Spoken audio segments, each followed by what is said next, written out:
Ladies and gentlemen, boys and girls, children of all ages, how is your Saturday going? Your boy is back here today after taking 18 shots to the stomach. Last night's game with the Pistons, we had 18 turnovers. At the end of the day, we got it done, though. We won. So I'm still alive, like nothing happened. But we got a good one for you today. We got the squad today. We got the all-star lineup. We got Mr. CA3 Sports Talk. How's it going, CA3? It's going good, man. Finally got a break. Finally got a whole week off school, man. About time. Hey, it's about time, man. I'm glad to have you back. We got Mr. Big Take. He has not been on forever. It's good to have you back, Take. How's it going? What's going on, Drew? What's going on, everybody? It's good to be back, man. He hasn't been back for 5 minutes, and him and JMO are already going toe to toe off air. It's good to have. It's good to have the Heart of the City 313 JMO here. How's it going, JMO? Oh, what's good, everybody? What's good, man? I just want to let y'all know we definitely talk about other teams sometimes. So every once in a blue moon, we will talk about our sleeper teams. This happens to be that week. Besides talking about regular Pistons, so it's gonna be fun today, man. It's gonna be real fun today. Absolutely, JMO. Can you go ahead and do roll call for us? All right, man. What's good, everybody? Make sure you guys like the video. What's up to everybody out there, man? We got people still coming in. We got Noble Sports Entertainment in the building. What up, though? We got Devin 99 in the building. What's good? We got LCOP Productions in the building. What's good? We got Total Noob in the building. We got Kyle Webb in the building. What's up, everybody? Make sure you guys like the video, man. It's about to be a good day, man. We gonna have some fun today. Where everyone's full of energy. Everyone did not do shots last night, so they are feeling pretty good. Metaphorically, can't say the same, but regardless, the Pistons got a much-needed win last night, beating the Atlanta Hawks pretty handily. It was a good game all in all. A lot of players looked good. Blake Griffin started off slow but looked great. Bruce Brown clamped up Trae Young. Never saw that one coming. Christian Wood went out there and did Christian Wood things. Andre had 22 points, 15 boards. Luke Kennard had a quiet double-digit scoring night. Derrick Rose had a quiet double-digit scoring night. Team played pretty well against Atlanta. Guys, how important was last night's game for us with the back-to-back today heading into Milwaukee? Big Take, I'm going to start with you, man. What did you like about last night? What did you like about last night? I like that we finally played with a little energy, man. It looked like we finally wanted to be out there playing some basketball. We shot the three ball very well last night, and it was a huge, huge win. We needed this win before going into Milwaukee because a 4-12 start would not have been good. Absolutely, I agree with you. Must win game last night, and we went out there and wasn't pretty from beginning to end, but second half it was pretty. CA3, man, what did you like about last night? What did you not like about last night? I mean, I can't really see much of the game, but I mean, but from the little I saw, I mean, I like how how they finally played, as a team and they played well. We can't start off the season just like you said 4-12 because I really don't expect us to win tonight.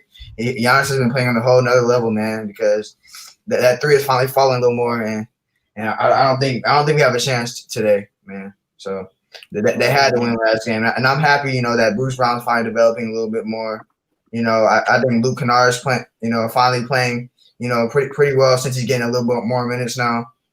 My only thing is, man, I wish Christian would have got a little more minutes. I mean, even though Thon played well last night, I want him to get a little more minutes in the future. But besides that, I'm pretty happy with what I saw from yesterday. The good I've seen from this team last night is they kind of looked like they were playing together.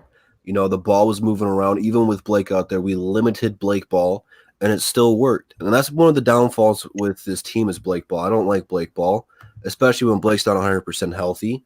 But the ball was moving last night. No one was standing around. Everyone was moving. Langston Galloway's doing Langston Galloway things right now. And, right now Langston's feeling it. Will it stay? I don't know. That could be a topic for a later time. The bad thing I did see about last night is we did have 18 turnovers still. That was a lot of shots for me, man. We averaged almost you only think about yourself. Hey, man, I gotta be real, man. When I made that bet or that challenge, I knew we had a lot of turnovers, but I thought it would be like 10. I didn't realize it was almost 17 a game, and they lived up to their expectation. They had 18 last night. So I mean, yeah, played against the Atlanta Hawks. Atlanta's a young team. You made a lot of boneheaded mistakes out there still, but so did Atlanta. Atlanta, I think, had 19 turnovers. So as long as you're willing turnover battle, doesn't matter if you have 30 turnovers. If they have 31, you're winning that battle. And that's really what it comes down to. And then our defense stepped up. Our defense and turnovers were 2 problems. That's why we had a 5-10 record right now. Last night, when it mattered, we kept the ball under control, and we got clutch stops when it mattered. It still wasn't from beginning of the tip-off to the end of the buzzer, but it's progress, and we're starting to see it. We got off to a slow start. It's time for the Pistons to keep playing the way they did in that game last night, and you'll see this team start to get better. But 3-1-3 JMO, man, what was the good, the bad, and the ugly last night? First of all, shout out to everybody else in the chat. We got Jonathan Santiago. What up, though? Ball out. What up, though? Dominique Davis, Des B. What up, though? Princess Bree. What up, though? How you doing?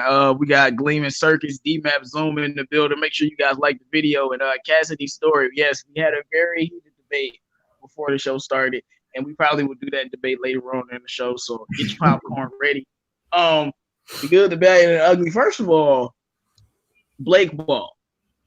Hey man, I'm gonna keep gassing him up, man. When you have Luke in the starting lineup, you don't play Blake Ball because Blake he can depend on somebody else, whether it's for playmaking ability, scoring ability, getting to the line, or just being a distraction. So, Bruce Brown. I mean, when I say I've been cooking him about how badly Trae Young has been cooking him, and bro. I cannot believe you did what you did. Congratulations. You have all my respect. You got it. Yeah. Thank you, Bruce Brown, because Trae Young mouthed you for 30-plus points twice. One time he scored 40. So, yo, good stuff. Good stuff. I saw one of those right in my eyes, and it was bad. It was really bad. Yeah, man. Blake did Blake things. Andre did Andre things. We played better team defense. We definitely shot the ball really well. Thon Maker had the best game of his career. He's trash. Don't be confused. Christian Wood is better. I'm sorry. You will not get me to believe Thon Maker is a good basketball player. You guys or even a below average basketball player. He's garbage. John Lure is better than Thon Maker. Listen to the word I just said. Man. And he is. That's how bad he is. But anyway, man, that hurts. Have a day, Thon Maker. But I mean, it was a good game. One thing I will say though, Luke Kennard had 9 assists. He was throwing some dimes out there. Like I like him. I like him in the starting lineup. He should never leave the starting lineup again. I saw some comments about when Reggie comes back, you put Bruce Brown on the bench. He probably gonna go to the bench, but I wouldn't put him on the bench. That's just me though. Bruce or Luke? Bruce. So when Reggie comes back, what would be your starting lineup then? It'd be the same. It's you see, the starting lineup is supposed to be Bruce, Luke, Seiko, Blake, and Andre. But we don't got that lineup yet. And if you don't have Seiko, you have Tony Snell. I like Tony Snell. The only thing about not starting Reggie, you know what happens? I don't want him and Reggie playing together. I don't want Derrick Rose and Reggie playing together. Huh? I mean, you know what's funny? That's horrible. I don't know. I feel like we live in a different age now, where you can have these backcourts that you might not think would work, but since they both, really good players, it could work. Because honestly, I don't think it will work, but we really don't know. I mean, you got Westbrook and James Harden playing together. Like, it might work. It might be very, very good. You never know. Well, have 2 guards out there. There's good. The good for it is there's more scoring when you're not trying to play no defense. defense. Exactly. That's the bad side. Right. Your defense is going to be bad. Put Reggie and D Rose in the backcourt and be like, score, playmate. They can't do nothing with you. But So let me ask you this while we're on the topic of lineups. I personally hate it. I think it's dumb, and it's nothing against Langston Galloway. But he's not a 3. This is what we did last year when we hired Wayne Ellington. We moved Bruce Brown to the 3. He's not a 3. What do you guys think about the small ball lineup of having Langston in there? Personally, we're going to have to change it before tonight because if we have Langston Galloway or a shooting guard starting at the 3, you can take whatever small chance we have against Milwaukee and just shove it out the window because we're going to get killed tonight if we have Langston That starting. means you're gonna have to have Blake on Giannis. So, what do you guys think about yeah. Langston at the 3? CA3, I'm gonna start with you, man. That's bad. I mean, you can't have a 6'4" dude at the 3. I'm sorry. And I mean, especially against Milwaukee. I mean, who are gonna put on Giannis? I mean, I know Giannis plays the 4, but still, I mean, who are you gonna put on Giannis? I don't want to put a Blake on Giannis. I mean, he's just coming back from injury. I mean, I don't know what to do. I mean, that's too small of a lineup. I mean, it was getting torched by other teams, not just Milwaukee. Well, Bigger. I was about to say, did you see what Giannis did to a healthy Blake Griffin? Like, I mean, what you think gonna happen to a hobble Blake Griffin? I mean, the thing about it, I mean, like the problem with this team is that we really don't have like a true 3. His name is Seiko.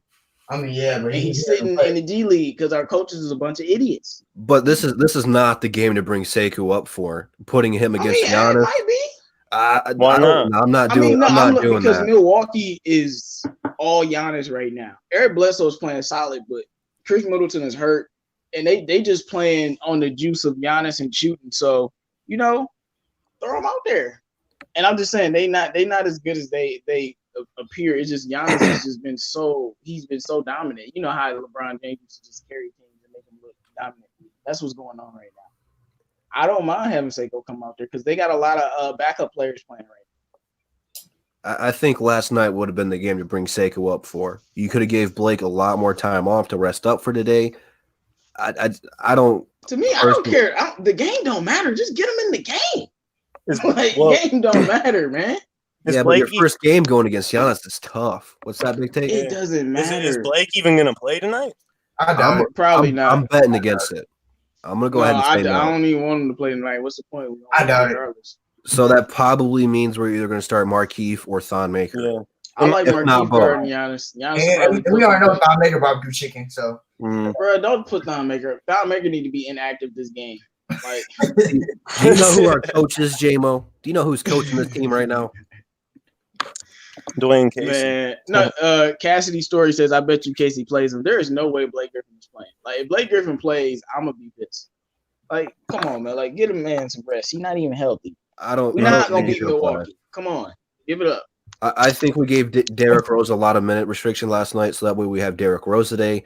Right. I don't think Blake's gonna play today. I don't think Blake's playing back to back all season long. Even if he's 100%. Playing. So my goal is to somehow by a miracle get to 500 so we can put him we can rest him for 2 weeks. So I'm definitely not trying to have him play on back to back. I feel that. I don't think he should be playing tonight, and I don't think he will. So I guess we have until the game's at 7 tonight. So I'll probably by 6. No, it's at 8:30. I think. Is it at 8:30? I don't remember. Yeah. But we'll have lineups about half an hour before tip off. So we will see. But is there any chance the Pistons can continue their momentum from this victory in tonight's game? Do you guys give the Pistons a chance at all to beat the Milwaukee Bucks? Big take. I'm going to pass this one to you. No, I don't, especially with Blake out. I mean, honestly, we've been playing offensively better without Blake, but I just don't see us putting any stop to Milwaukee, especially if we run that small ball lineup. There's no defense at all out there. When we run that small ball lineup, we're one of the worst defenses in the league, to be honest. So I don't see how we're going to put a stop to their shooting and Giannis. Hey, Ryan Duke, I appreciate the optimism, but okay. There's no. Wait, what? Did you see what Giannis did to him in the playoffs, man? Oh my God! Giannis is a walking 30-10 now, bro. It's impossible to stop him. Man, he's a walking 30, 15, and 6. I respect the comment, man, but it's not going to happen. 15 and 6. That's what he averaging right now. I know. Crazy numbers, man. Giannis, there's a reason they call Giannis the Greek freak, man. We've never seen anything like this before. So there's no way Thon Maker's clamping him up. I would like to see it. It's not going to happen. But CA3, man, do you think the Pistons could continue their momentum off of last night's win tonight and give them just a minute chance of beating the Milwaukee Bucks tonight? Hell no. I mean, I just don't think it can happen. I mean, Giannis is playing on another level. I mean, I've been watching Giannis, throughout this year. I mean, he's been balling. I mean, like, there's no stopping him, especially when that 3 ball has been going this year. It's no stopping him, man. I don't know what you can how you can guard that. Well, let's do this before I pass it to JMO. So Giannis is averaging 30-something. Yeah. If Blake's out, Luke Kennard plays way better when Blake's not playing. What if Luke can match him? What if Luke goes? No, Drew, this is why you gotta let me go, man. I was waiting for it. I beat you to it. Great minds You think took alike. my punchline. I was about to say we have a chance if Luke Kennard goes ham, and he probably will go ham regardless. But I mean, if Luke Kennard can give us 30, we could have a chance. And Andre Drummond plays well. We could definitely have a chance, man. Because but you know, Luke Kennard's gonna have some tough defensive assignments. But I definitely feel like if Luke Kennard can have a good game, man, we definitely could boost him and Langston Galloway. It's just if you're not gonna stop Giannis, stop everybody else.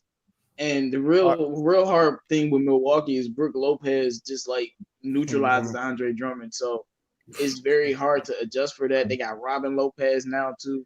So I mean, and thing. But I think if Luke and D Rose both score over 20 and Andre has a good game, we'll win. A lot of ifs though. Hey, Victor G, we're no longer tanking for Zion. We are taking for LaMelo now. So that is the new I don't believe in tanking, but tank for LaMelo. But I don't believe in tanking. No. It's not serious. It's a running joke. I like tank for LaMelo. That's a good way to move it. I wish we could. I give up anything. 2019. We got to keep up with the times, my man. I give up anything for Melo, bro. LaMelo's a beast, man. I think he's got a shot to be the best ball brother. And I like Lonzo. Oh yeah, LaMelo. No, he got a shot. We got to see how he adjusts because he's skinny. Yeah, but he got a shot. Skinny. But people like Kevin Durant were super skinny coming in the league, and he's but bigger. Melo is like body type. It's like Brandon Ingram. People always used to talk about him being skinny, but I never thought it was an issue just because I watched the way he played. Guys like the Ball brothers, them being skinny, they'll get hurt. Like easily. You ain't Melo's wrong. Been hurt before too already, so we just got to see how he adjusts to that. I'm gonna be pulling for him no matter where he goes, man. I'm a fan. I like LaMelo. I like Lonzo. We'll have to see where LiAngelo's career is gonna end up. But I already told y'all, man. Trade Blake to the Pelicans for Lonzo. Sign BI to a big contract in the offseason. But y'all ain't ready for that talk. E-Dog, one of the biggest reasons we are against tanking is the new lottery system. The New York Knicks tanked for Zion and ended up not getting the first overall pick with like the worst record in the league. So with the new lottery system, you're not guaranteed to get the best pick. Even like without the new lottery system, like I still don't believe in taking, but that's just me. I mean, a lot of the teams who are good. I don't understand what's the point. Tank. This is the reason, and we gonna move on because we gonna move on. Stay focused. This point, the reason why is we suck at drafting. Yeah. That's why I don't want to tank. That's why people are like, blow it up, throw it away. We suck. I'm like, yo, I last thing I want to do is blow it up because the moment we blow it up, we're gonna miss on Giannis, we're gonna miss on Devin Booker, and we're gonna miss on Donovan Mitchell, even though Luke is a freaking beast. But like, it's gonna happen because that's what the Pistons always do. Seiko is probably our Matthew Stafford. Like that'll never happen again. Like, you know what I'm saying? Or Calvin Johnson or something like that. So that's why I don't trust the Pistons to draft. I trust them to miss on everyone. I trust them to have LaMelo Ball on the board and pick somebody else because that's what they do. Darko Milicic Jr. selected number 1 overall by the Pistons. We'll wait to see it. We got Noble Sports Entertainment in the building, man. Shout out to Noble. If you guys have not subbed to Noble, be sure to do so. His link with all DSA members are all in the description. So if you're not subscribed to the Big Take, go subscribe to the Big Take. If you're not subscribed to the CA3 Sports Talk, go subscribe to 3A Sports Talk. I'm sure most of you are subscribed to 313 JMO, but if you're not, guess what? His link's in the description as well, along with Micro Mike, Luke G, Noble, and Positively Detroit. I think I covered everybody. Oh, and Nomus J. All those fellas are in the description. Be sure to subscribe to all of them, and we'll continue with the conversation. So a lot of us are not picking the Pistons to beat Milwaukee. I don't think anyone in here said that we have a shot. Mathematically, you do. So what would be some key factors? JMO hinted on Derrick Rose and Luke Kennard going over for 20, but what are some other things the Pistons are going to have to do in order to have a shot of beating the Milwaukee Bucks? JMO, I'm going to start this one off with you, man. Defense. Defense will keep you in any game in any sport, no matter what. So play great defense. I mean, like I was saying, they're a one-man show right now. Like Eric Bledsoe usually plays well against us, but he's going against Bruce Brown now instead of Reggie Jackson. So I think we can win that matchup. I mean, Eric Bledsoe has had a career year this year so far. Yeah, and then I like Bruce Brown guarding, especially after last night. And then it's about playing defense and let Giannis. I don't want to say let him do whatever he want, but let him do whatever he want and just don't let him shoot threes. Make him get all of his points from the 2-point line. Like make him score all twos, and then you beat everybody else. They don't have Chris Middleton, so I mean they still got a good team, but we can try. Just play some defense. Mm-hmm. Just neutralize their best offensive weapons, and that's Giannis and Eric Bledsoe right now. Big take, man. I'm going to pass this one to you, man. What are some key factors that the Detroit Pistons are going to have to do just in order to maybe hang with Milwaukee or even beat Milwaukee tonight? We're going to have to limit the turnovers for sure.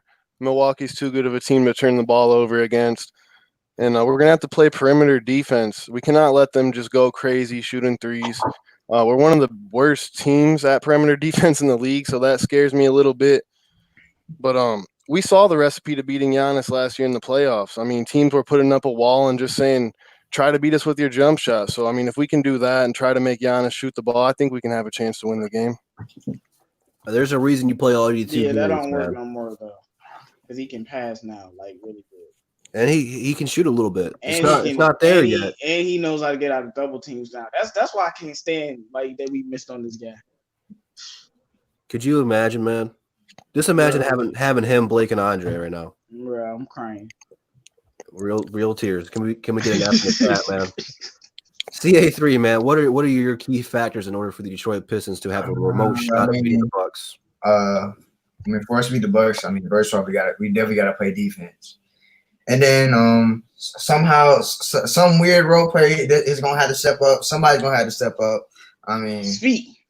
So I mean, hey, he played great last night, man. He was talking about throwing dimes. He was all over the place throwing dimes. I mean, somebody got to step up. Like Bruce Brown, he got to get out his element again and shoot, make some shots again. I mean, Don Barbecue Chicken, he may have to step up. I mean, who knows, man? So somebody got to step up. I mean, of course, Derrick Rose got to give you 20.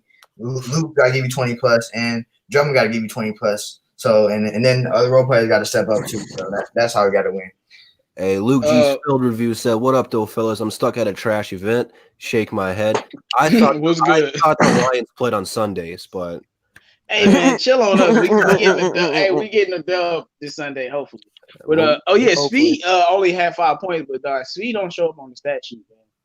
I like the way he's been playing the last few games.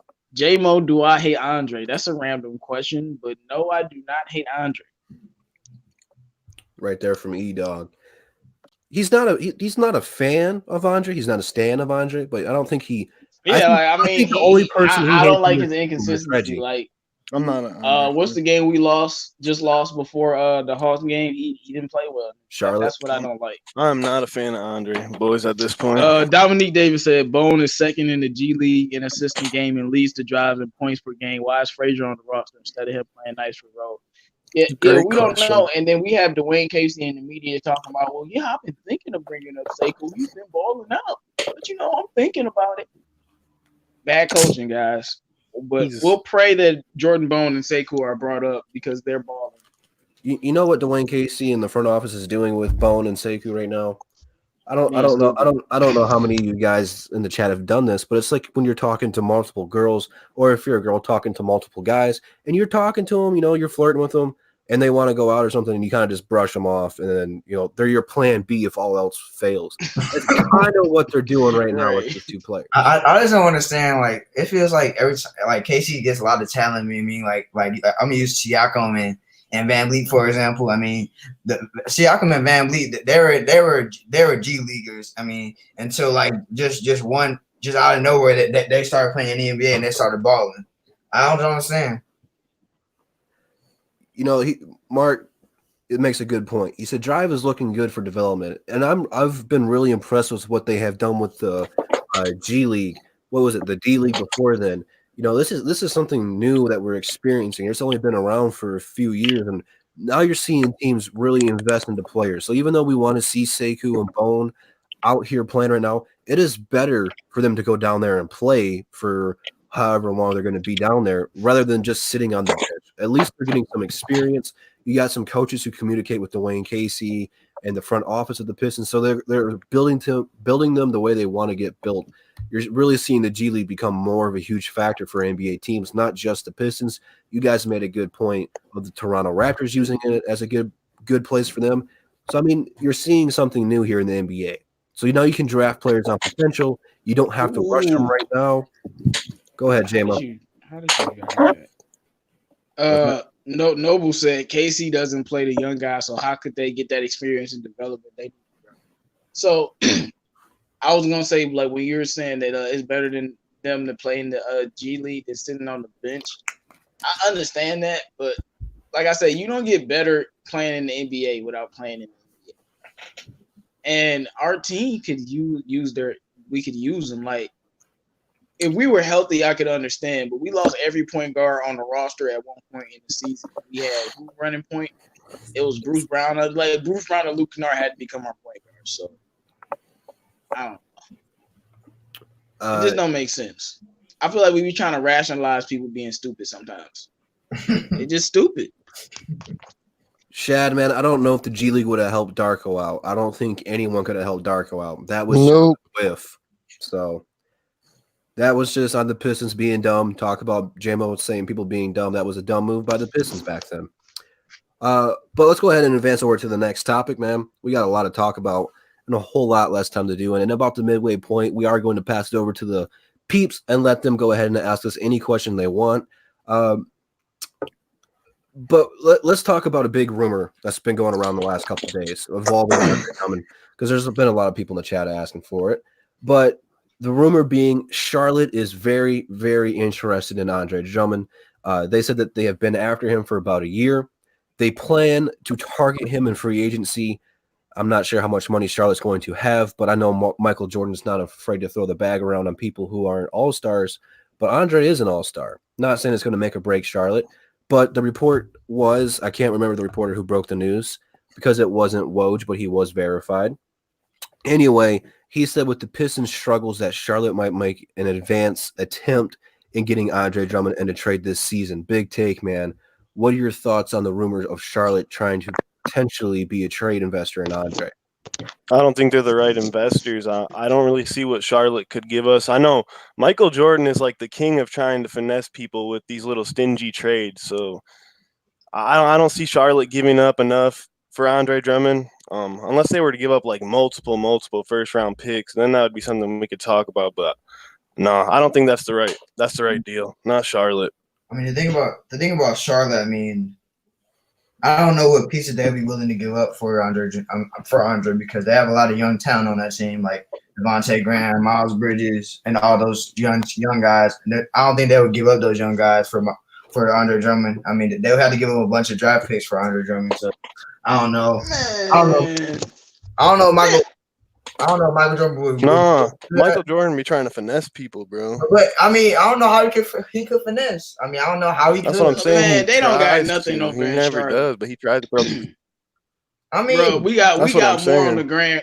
We got more on the Grand Rapids Drive than they got in Charlotte. Like, let's stop. I don't know about that. Charlotte, like, they don't got. I don't want nothing from Charlotte. It ain't one player on that team that I want. Please.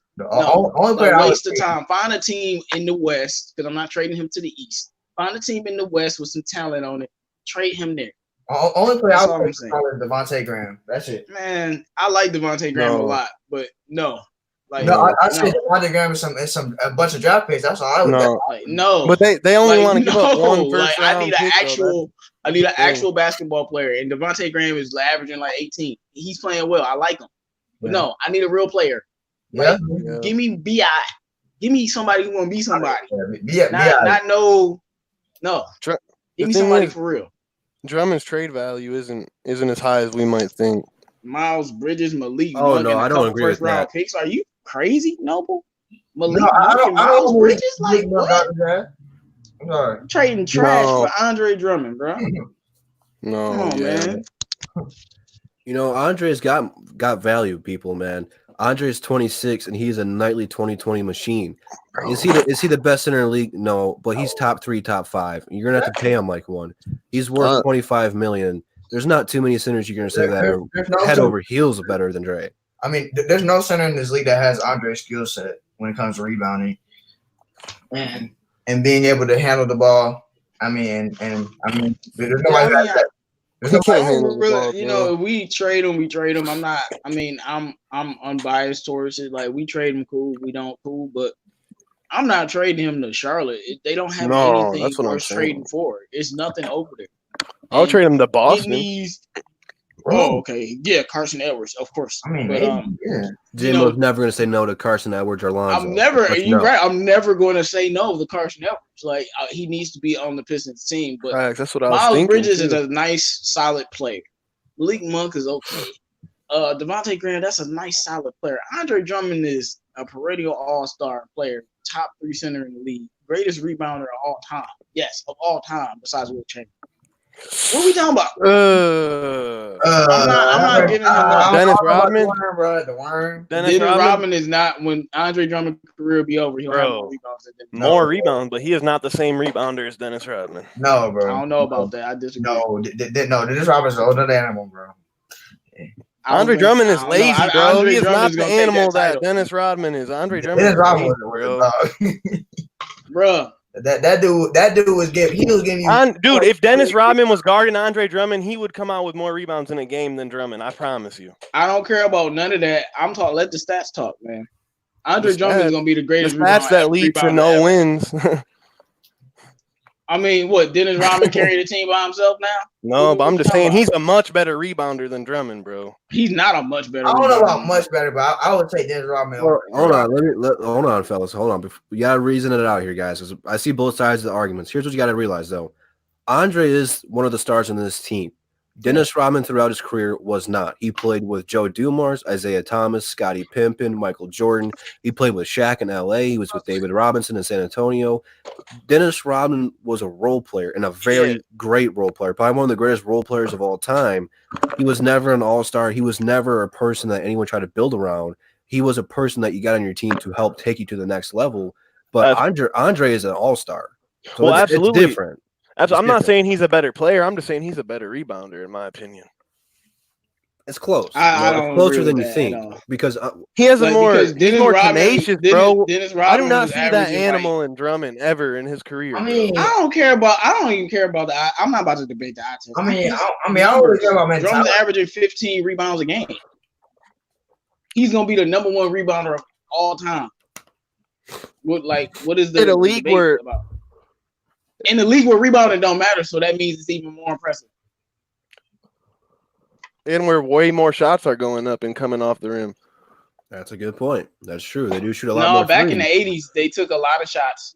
Not as many as now. The pace is way faster today. Back in the 80s, Dennis Rodman would have 20 rebounds a night in today's league, bro. Well, back then they didn't shoot as many threes, so they're longer rebounds. Right, but they still took a lot of shots though. Yeah.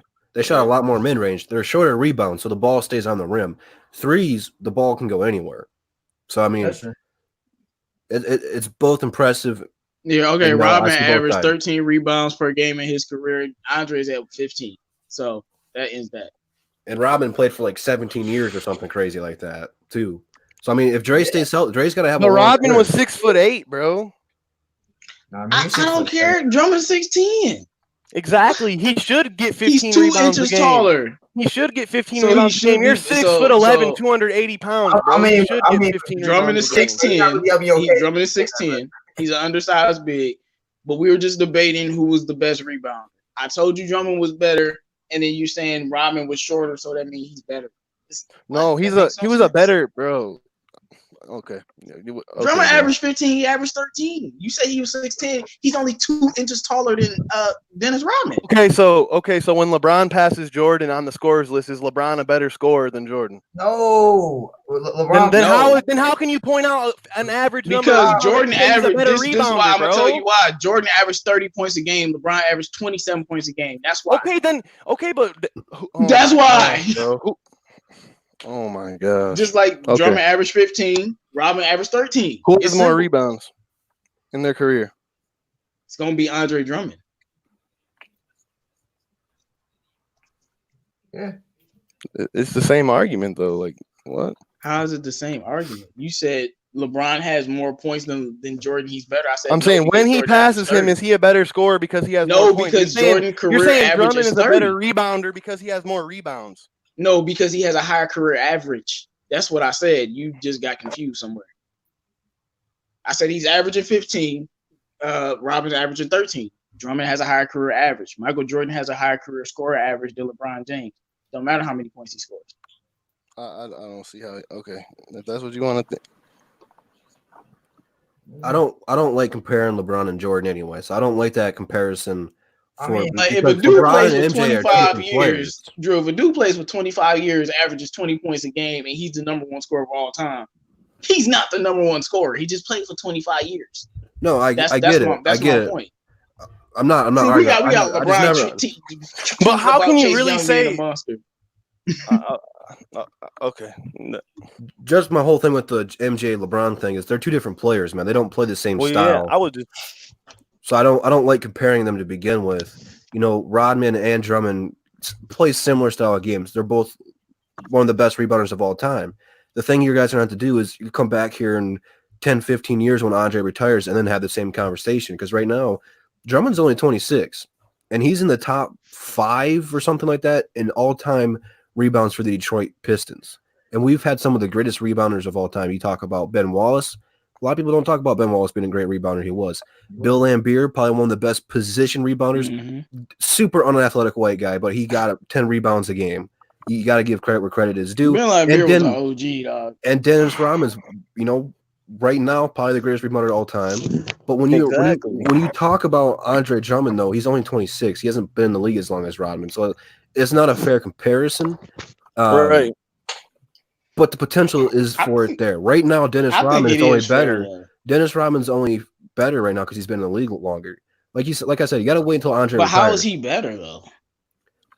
I mean, that's all he did though. With Andre has got more responsibility to. No, I'm saying Andre has more points and he averages more rebounds. How is Rodman better? I think Dre's gonna pass. I didn't say he was a better player. I never said he was a better player. He averages more rebounds too. So we'll have to wait and see, man. I don't get that. I don't get that. Anyway, we move on. They're both special talents. There's no denying that. He just rebounded with a different intensity, bro, and tenacity. That's all I'm trying to say. I mean, bro, but him rebounding with a different tenacity doesn't make him. If Andre Drummond had that tenacity, bro, he could be the best rebounder of all time. I agree. He already is without the tenacity. That's my point. The numbers say it. I just don't like, man. Like personally, I just don't like we judge players off of their mentalities that we want them to have. Like, just judge a player off the player, bro. Like, you don't need to judge them off the mentality they have. Do you want them to have? That's just what he had. I'm not what. No, he's saying you giving Rodman more credit for the extra tenacity and trying to put that over Drummond, but Drummond don't have the tenacity and still is averaging more rebounds. So if you're building a basketball team, would you rather have a bunch of lazy players or a bunch of players that have tenacity? If I'm building a basketball team looking for a rebounder, I'm taking Andre Drummond. I'm gonna use another example. I hate when old heads compare Jordan to LeBron because LeBron doesn't have the same mentality Jordan has. They hate LeBron. Like, that makes no sense to me. They have different skill sets and they have different attitudes. Like you don't have to hate on the player just because he doesn't have that same mentality Jordan has. But sometimes that's what gives a player the edge. Nah, but when is Drummond don't have the edge in rebounding? Like, that's his thing. Like, he's the most dominant rebounder I've ever seen. And the numbers said more 20-20 games and this person in this amount of time. And we ain't even talking about the points. I'm talking about the rebound. Ain't nobody getting 25 rebounds. Last person who got 25 rebounds in the game was K-Love. Ain't nobody else doing it. Just Drummond. So. Hey, I like the debate. I want to see in the chat who you guys going with, man. I like what Noble just said, but go ahead, man. I want to see in the comment. Who do you guys think when it's all said and done is going to be the best rebounder, Rodman or Andre? Because it's a good topic. It's a good topic. When it's all said and done, I'll say Andre probably, but right now, no, it's not. I say he is and will be. I mean, if the stats are right and Robin's only averaging 13 per game and Dre's averaging 15, you gotta give it to Dre. And I understand your point of him saying, and I don't know if CA3 and JMO made it clear or not, because you talked about Robin having intensity for it. His job was to be a lockdown defender and get boards. You talk Andre being lazy, it's pretty much effortless for Andre to go out there and get 15 plus boards. So I mean, if he really went out there, he could probably average 30 rebounds a game if he put his head to it. Exactly. That's what makes me mad about Drummond. But your bias towards Drummond can't get into that argument though. I mean, you can't hold back what Andre Drummond is just because of his mentality. That's just my point. Just because he doesn't have the attitude you want him to have, you can't hold that against him. Yeah, because I could play devil advocate. If mentality was the way that we viewed NBA players, who would be the best NBA player in the league right now? We all know the answer. Oh, right now in the league? No, right now. Yeah, if we was going just off of mentality, LeBron. Off of mentality, LeBron. Oh, you talking? Oh my God. I'm confused by the question. Are you talking about with talent with the mentality? I said mentality. Do y'all not know what the word means? What? Like who's got the? Then you gotta go Mambo mentality. He's literally got Mambo mentality. No, I'm saying if we went right off of mentality, because he's saying Drummond's mentality is the reason. We went off of mentality. We don't. We went off of mentality. The best player in the league will be Westbrook. Number 2 will be Giannis. Bro. Number 3 will probably be somebody J-Mo like. Just wants to have that conversation right now, bro. Oh boy. Did you really, bro? We got people in the comments who agree with me. We got people saying Patrick Beverly too, and I agree with that. Westbrook has the greatest mentality of any player in NBA history. Like, stop with that, bro. That's not even debate. Hey, you brought up Westbrook, J-Mo. We're gonna have the conversation. We're gonna keep the argument going. I'm gonna go ahead and say Big Take's gonna go ahead and have the advantage here, but this conversation started off here literally like that's why we started off a little bit. Yeah, we got people in the chat agree with me. Princess Bree definitely disagrees. It is not Westbrook. Let's go ahead and who has a better mentality? Where do you? I mean, I would say Patrick. Not Westbrook. He has a selfish mentality. His mentality is to his own demise, bro. What? Westbrook plays the game of basketball harder than any player. 100% on every single play, no matter what. And sometimes to his own demise. Yes, to his own demise. When we talking mentality, we're not talking about. Sometimes he doesn't know when to slow it down and to just stop, bro. And that's what. And he just throws the game away. That's his flaw. What does that have to do with his mentality, bro? Oh my. Don't take it personal. You make mistakes. You can make mistakes, but when we talking about mentality, what are we talking about? Okay, then I'll say Jimmy Butler if we want to talk about mentality. No, bro. Jimmy Butler's pretty good, but he ain't on Westbrook level. Nah, but like Westbrook is a completely different animal, bro. We're going off straight dog. Jimmy Butler's a dog. I mean, yeah, is he more dog than Russ though? Yeah, like, yes, because he's a better defender than Russ. Take it back. Take it back when he was on the T-Wolves. Hold on. He can't though. Take it back when he was on the T-Wolves. He beat the starters with the T-Wolves with the third string. That's pretty gangster. Hey, no, okay. It's a lot of stuff that happened with the T-Wolves. Now we ain't gonna get into that can of worms. The T-Wolves are soft. I'm not going to argue that, but it's still a good story. They were exceptionally soft though. Like, oh yeah, look what the Heat are doing right now too. 11 and 3. The Heat ain't soft. They doing pretty well over there. I bet you Jimmy won't do that to the Heat players, to Tyler Hero and Christian Nunn. If they start acting up, man. Here's my problem with y'all criticizing Westbrook. Y'all hate Westbrook, bro, but y'all love people like Kobe. Y'all love people like Michael Jordan. No, bro, because they win championships, bro. but we talk about mentality, bro. We ain't talking about championships. A championship mentality, bro. That's part of a mentality, bro. They have a similar mentality. If he has a winning mentality, why can't he win the key basketball games, bro? You switching the question. The original thing is nothing, bro. Who has the bro? And you telling me Jimmy Butler is over Russ? What does he want? That's what I'm saying y'all want to talk. First, y'all are talking about who's a dog, and it's Jimmy Butler. I didn't say who's a dog. You said that. I never said that. I just said Westbrook had nobody in NBA history. I just don't see how. I don't. But because you don't watch him play. That's why I know you don't watch how he plays. in NBA We got history. look, he just went to the Rockets, right? We got players coming out with Austin Rivers coming out. I've never seen a player play as hard as Westbrook in my entire life. Every time new players come around Westbrook, they say he's the hardest working player they've ever seen. More energy than they've ever seen. Victor Oladipo said that. Said Westbrook is the reason why he's a better player. So when we talking about that avenue, it's like we was talking about drain rebounds. Nobody plays the game harder than Westbrook. Whether he fails or not, that's cool. When it comes to playing hard, nobody ever plays harder than Russell Westbrook. Like straight up, that's how he won the MVP by himself because of how hard he plays. That's how you average a triple-double 3 straight years. You don't average that if you don't play hard. Mark Jamo's going to pass this one to you. He said, "Is Butler responsible for Wiggins this year?"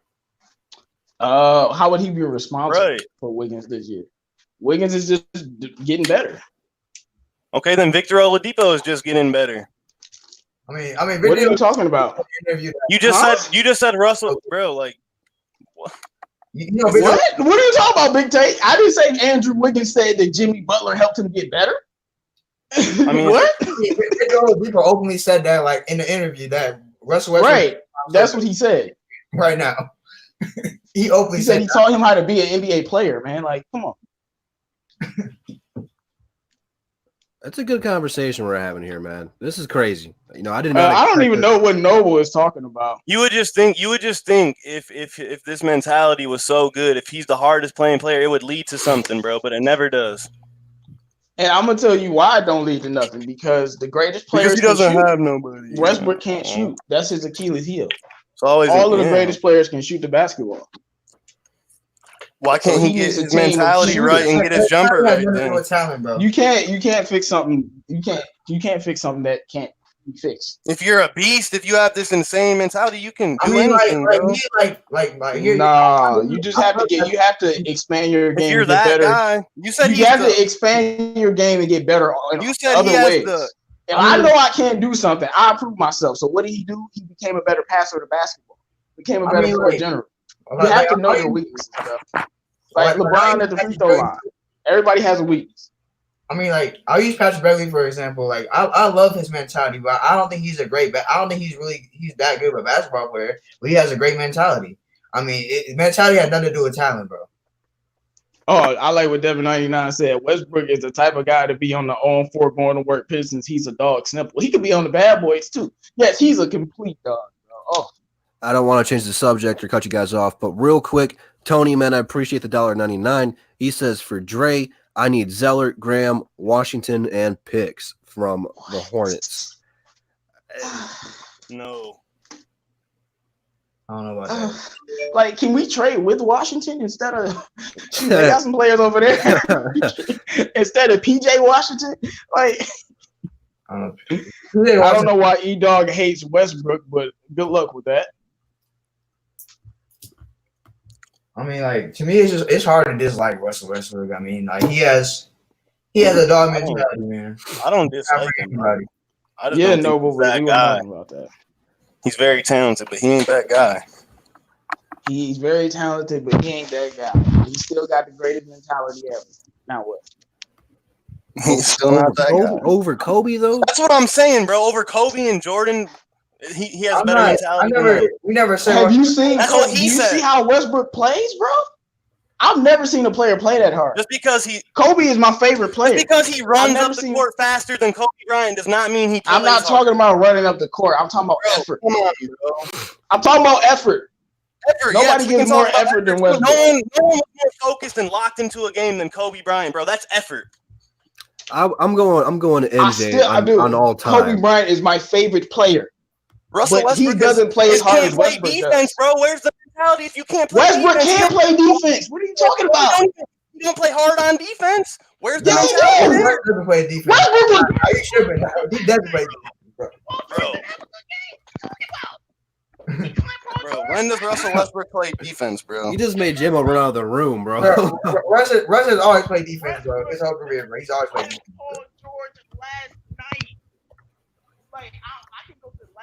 And then he missed the game-winning shot. What a mentality. Hey, man. Kobe does a lot of stuff. So stop it, bro. Kobe ain't missing a wide-open game-winning three. That's all I'm saying. I done seen him as wide open game in the threes. What are you talking about? I think Kobe Are you know how many game winners I seen Kobe miss? Kobe has the most bricks in NBA history, right? What are you talking about? Let's go to the next topic, man. All right, so you guys probably went on upon yourself. I didn't transition to that one. You guys did that all on your own, but no, you did that because you transitioned to that. I was trying to do it, but I never got the words out. You guys just took it over, and I appreciate it. But let's continue outside of Detroit for right now, man. My second team is the Dallas Mavericks, man. I grew up watching Dirk, just kind of naturally grew to Dirk, so I've always been a Dallas Mavericks fan. They're my second team away from home. This being said, Luka is on fire right now. He is probably putting on one of the greatest performances by a young player of all time, which is leading a debate: who is better, the young LeBron or the young Luka we're seeing right now? And it's a good topic because both of them are playing really good. They're putting up similar numbers. Luka is more finesse and skilled. LeBron was more dominant. They're putting up very similar numbers right now. So I'm going to go ahead and pass this one to CA3 to start us off, man. Who's putting up better numbers right now as a young player? LeBron back in the day or Luka? I'm a fan, man. And this is still a tough question for me. But, I mean, if you look at the stats, I mean, Luka's really putting up better numbers. But, I mean, I don't think – I mean, I think Luka was I would say he was a more skilled basketball player at this age. But I still think – I still would take – I don't know, man. I mean, it's hard, man. I would take young LeBron barely because I mean, like I've seen what young LeBron has done out, and I don't think anybody would be able to do that. Like just be as dominant. I mean, for a young player like as he was, I mean, I would still take LeBron because he's athletic and he can play defense. I mean. But I think Luka was a better shooter. I mean that's really all I can say. That Luka was better than was he though? No, bro, he wasn't. It's close because you got to look at it. They're 30%. They're two different players. LeBron, when he catches on fire from downtown, is probably one of the best 3-point shooters when he's hot. When he is hot, we've seen it firsthand against the Pistons. When he's hot, he doesn't miss. LeBron, way better defender than Luka. I mean, LeBron can switch on the 1 through 5, guard the 5. So he's a better defender. I get that point. Luka, he's more skilled. He's not as bulky or big as LeBron, but he can still finish around the rim. It's two different players, so you're either going with finesse or you're going with dominance. That's really what it boils down to. Is like I'd rather have LeBron, young LeBron, because I'd rather have him as a playmaker. I'd rather have him because he's more athletic, and I think he was a way better defender than Luka at this age. I mean. Only thing I may take Luka over LeBron in is just 3-point shooting. I mean, that's really it. I mean that's really that's what we're saying. He's not really that good of a 3-point shooter. 30%. 30% this year, bro. 30% this year? Man, I didn't know that. Luka is a volume. Luka's shooting 35% right now. Yeah, he is a volume shooter though. So I mean, Luka's still shooting 35% now. We forget that LeBron first 2 years at 3-point shooter, he was not consistent at all. No, but Luka's shooting 30%. He's shooting 34.6 right now, bro. I looked it up, bro. I don't know what you looking up, but no, it's on basketball records. I'm literally right on there. He's not shooting 34%. He's shooting 30%, bro. No, he's not shooting. It could have changed from one game just because it's early in the season. But 34 isn't really. He shot 32.7% last year. Yeah, that's all right. But he shoots a lot of threes, so it's kind of understandable. LeBron shot like 29% his first year. I mean, on NBA.com, it says Luka is shooting 34.6% right now. Yeah. It must have changed over one of these last couple of games because I looked at it a couple of days ago. Yeah, they played the Cavs yesterday. So that's why it jumped up. That makes more sense now. Bro, they blew them out by 48. It was like 148 to 100, man. Like it was bad. Yeah, I mean, I'll take that back. I'll definitely take LeBron over Luka because his second year LeBron was shooting 35%. I'll take Luka. I'll take LeBron. Don't change your topic because people disagree. I already said I was taking LeBron over Luka. Anyway. You said Luka, but all right. Big No, take. I said only thing I'm taking LeBron. The only thing I've said I was taking Luka over LeBron was is shooting. I said I was taking LeBron over Luka. I'm just messing with you, man. Big take, man. Who are you taking? You taking the young Luka? Or you taking the young Bron? I'm taking LeBron just off the fact that Luka Doncic don't play any defense, man. And young LeBron was actually a really good defender. People forget. So yeah, I know that. Yeah. I would take LeBron for sure. Keep it short and sweet. I dig it. All right, JMO, man. This is a tough one for me. I'm taking my bias out of it. Personally, I'm going Bron just because I know what Bron turned into. Luka, his future is still questionable, but the future's looking very bright for Dallas, and I'm liking it. But what say you, JMO, man? Are you going with young Bron or are you going with young Luka? I'm going with LeBron only because okay. All right then. Even though I mean it's just like Luka has more of like I say he's a better ball handler. He has more of like the subtle skills. Like not because LeBron came to the league extremely skilled. He's a better ball handler. He can do a step back. LeBron couldn't do a step back. And he's sound around the rim. But at the end of the day, LeBron was extremely skilled. Didn't have as good as handles as Luka, but still good. Great passer. I mean, we know about his athleticism, but I'm just talking about he can score the ball. So he could do it all. So I would just have to go with him. I just think he's better than Luka is, but Luka is something else. He's something else. I believe he is the youngest player in NBA history to have a 40-point triple-double. Is that right? Yeah. Yeah. So, I mean, yeah. When you're putting up historic numbers. And, I mean, we got to talk about the errors, too. Go for it. Because when LeBron first came in the league, you could still play defense. Mm-hmm. So, like, defense stopped being played after, like, 07. But when LeBron came in the league in 03, they were still playing legitimate defense. So he was going against legit defense. Like if you watch some of those, if you watch his like older games, like back then, like they were playing defense for real. That's why the Cavs teams that went to the finals play defense. I mean, we forget how good a defender young LeBron was. That dude was he was one of the best defenders in the league. Bro. Well, not his first few years though. Well, I mean, like 2007 and up. Yeah. So I mean, I think everyone's pretty much taking LeBron on that one. It's hard to say otherwise. It really is. I mean, he was a beast. Young LeBron was a beast, bro. I mean, when LeBron went to Miami in his prime, that's the best LeBron personally we've ever seen. I mean, yeah, it is. I don't know if Luka's ever going to be that good. No. I mean, that's your opinion. But I'm pulling for him. I'm not rooting against Luka. But that LeBron was something else. There hasn't been. Yeah, but see, I don't judge it off of what LeBron has already done. I just go back to their first couple of years and just look at them then because I don't think it's fair to.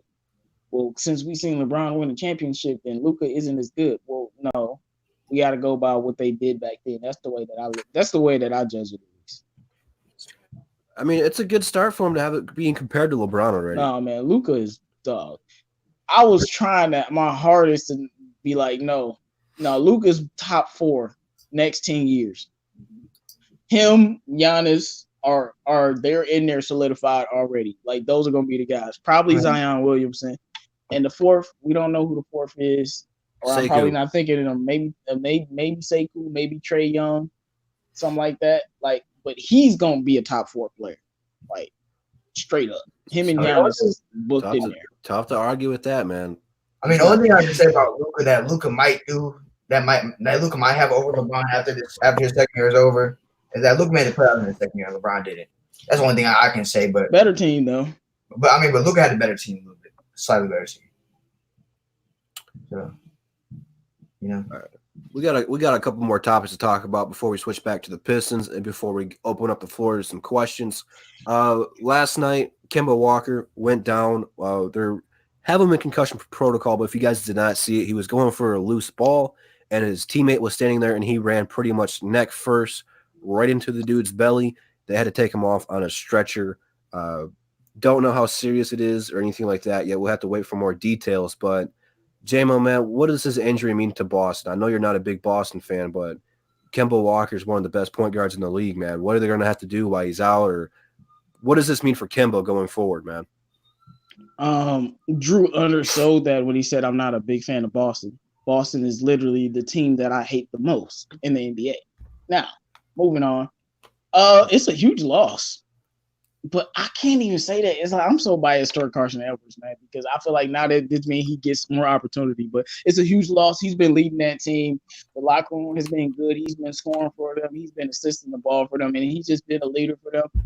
But you still got guys like Marcus Smart, Jason Tatum. One thing about Boston is they're a very deep team, so they can lose a couple horses and still be able to compete. So I think they will be able to compete. But it depends on how long he's out. If he's out just for a week or for a few games, no big deal. But if it's more than 2 weeks, then I think it could start affecting more. But I think they should be fine with him. I mean, and I heard Kemba Walker's injury is not significant at all. So, and I hope not, because I haven't. The news is already out there that it's not a significant injury. She'll probably be out for maybe a couple of games. Okay, so it's not significant then. Okay. Well, that's good. That's good news for me because I need him for fantasy purpose. My entire fantasy team all week, man, I've been getting updates. So this person's been going to IR. This person's out to this game. So I need everyone to be healthy. So my personal opinion on Kemba is, as long as he can play, put him out there. But if it's serious, you don't want to do it because at the end of the day, the player's health is more important than going out there. But if it's not serious, it's confirmed. It's not serious. It's confirmed. So that's good news. The best fantasy player, right? Yeah, he's ranked number 1. Because not only does he give you numbers, he plays in every game. Well, the way I do it, we do it. There's 2 ways to do it, and the one I do is categories. So, you get field goals attempted. You want to win that category. So people like Carmelo and James Harden who shoot the ball 25 times a game, you really want them to get that category. And then you got field goals made. So as long as they're making shots, that's 2 categories there. Plus, you get points when he's going on these 50-point triple doubles. I mean, you're getting all those shot attempts. You get 3-pointers, you get assists, you get rebounds, all that stuff. So James Harden's number 1 by a ton. Big take, man. They said it's not serious, but what does Boston have to do while Kemba's out? I think they'll be all right. They're gonna miss him because it seems like they really got the ball rolling this season. But it's only gonna be a couple games, like you guys said. But like J-Mo said, they got a deep team, so I think they'll be all right without him for a couple games. They should still be able to compete. I'm not sure what their schedule is, but I think they'll be all right. Boston is number 1 in the Eastern Conference. I believe the Lakers and the Boston Celtics are the best 2 teams in the conferences. So with that being said, guys, who's the best team in the league? Oh, man. Statistically, it's the Lakers and it's the Celtics, but it's still very early in the season, man. Big take, man. Who's the best team in the league right now? I got to go with the Lakers. They've just been playing really good basketball. LeBron and AD seem to be the best duo in the league, but the Clippers just look really, really scary, especially since Paul George and Kawhi have only played together twice.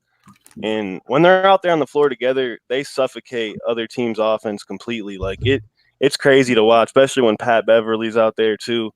But I got to go with the Lakers, man. They've just been playing great basketball. They seem to be building a lot of chemistry, and we got to remember it's pretty rare for a LeBron James team to start out with this kind of record. So obviously something special is going on over there.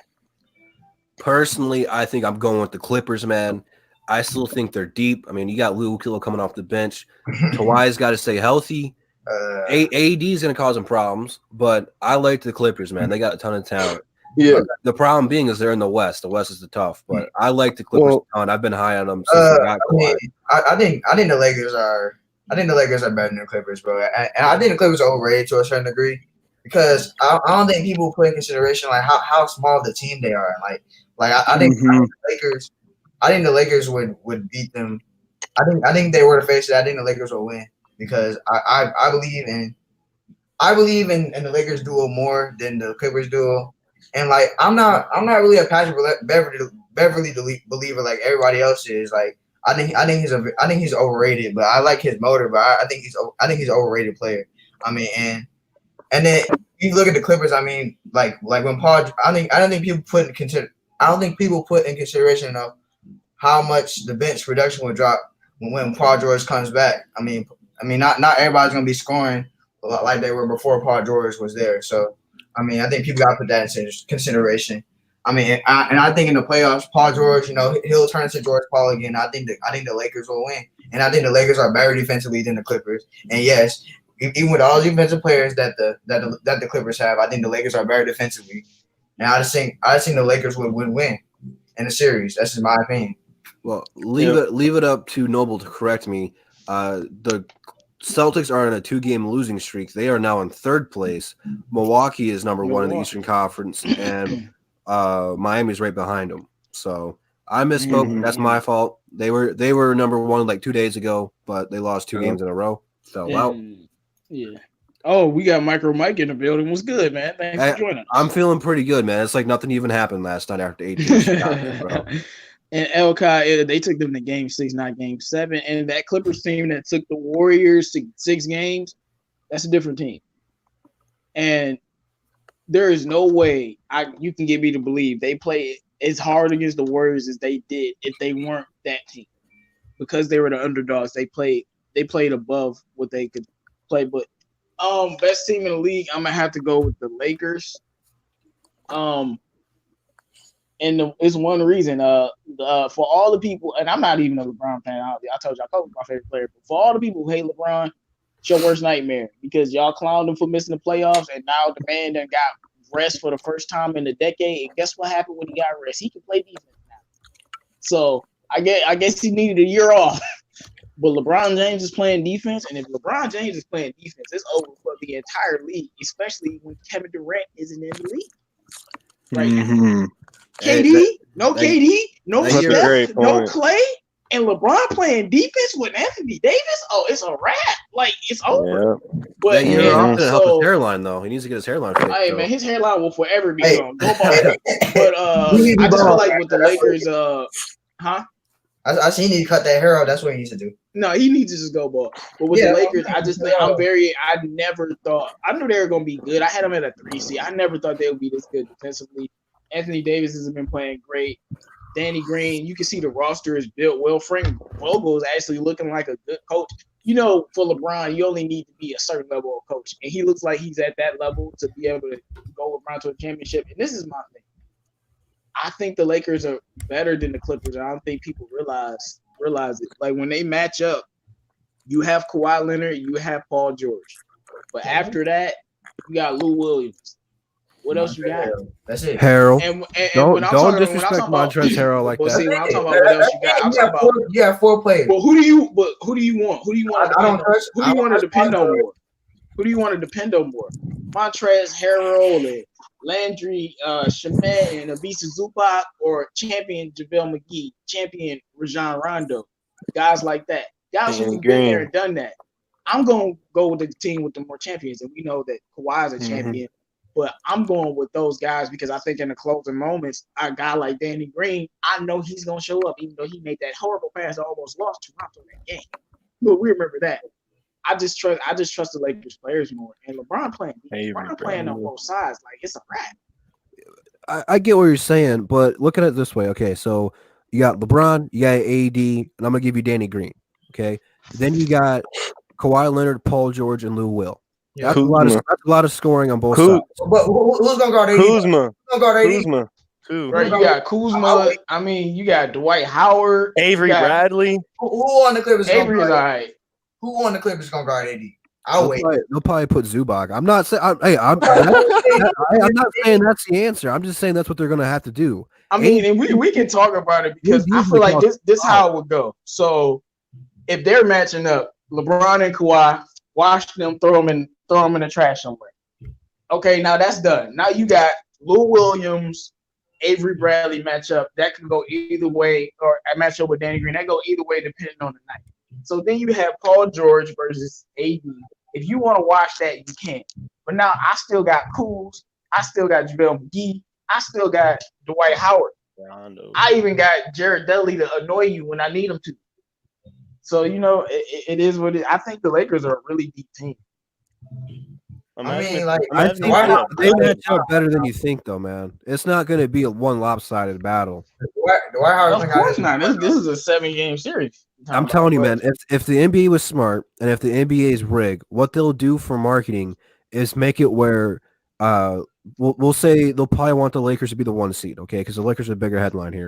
You want the Clippers to be somewhere else, so that way in the Western Conference Final they'll play. Because I guarantee you, if they play in the playoffs, that's a 7-game series, and it's coming down to the last shot. Yeah. And who you want with the last shot? Kawhi and George Paul, or LeBron and Danny Green? I want Lou Will. I want Lou Will for the Clippers. I want Lou Will to Okay, hey, Lou Will ain't never been on the big stage, but I tell you what, I trust him 100% out of 100 on any stage in any moment. He's a clutch player. Some players, everybody don't make it to the finals, but we know Lou Will in the clutch. That's him. Lou's dangerous. He's gonna be. Lou Will is low key is the closer. Him and Kawhi be switching about who closed the games. I've been noticing. Hey, Him and Kawhi rotate, but did you guys see PG get broke?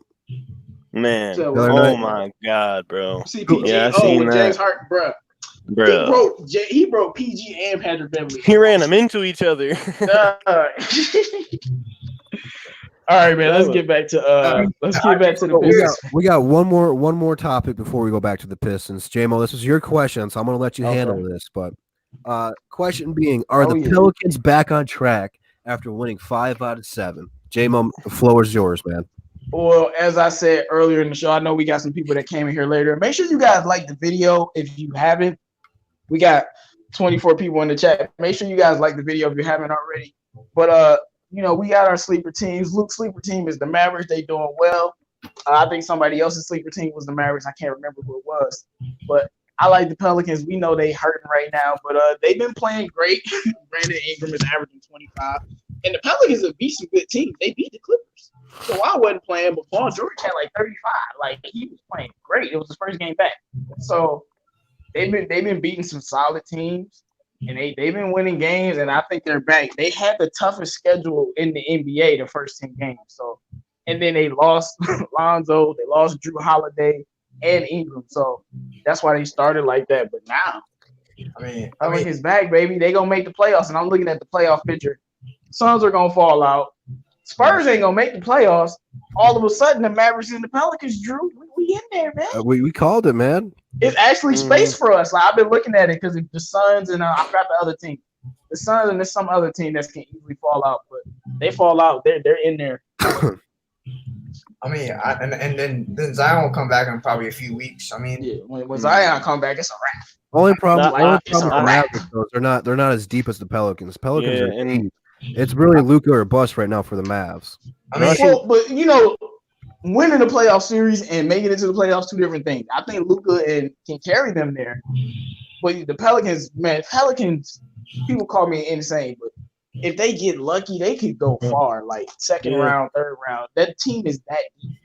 But it's about being that good, though, because they still a young team. You got to take your lumps first.